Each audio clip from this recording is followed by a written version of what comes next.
domingo eu li sua carta imensa, contando tudo.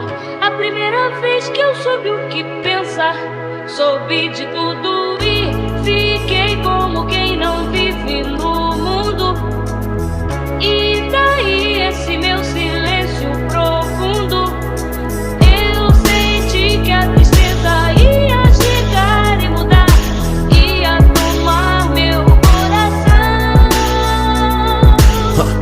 Não me sinto culpado por não te amar mais. Talvez eu goste de me sentir sozinho, ser o fio desencapado, será que eu curto? Talvez eu não entenda muito bem, talvez não precise do cais, talvez seja fruto do caos, do que a adrenalina me traz, e o falso alívio do tchau. Me aproximei de coisas, me afastei de pessoas, mais fácil deixar ir do que pedir desculpas. Não sei como cortar sem te fazer sangrar, eu me joguei no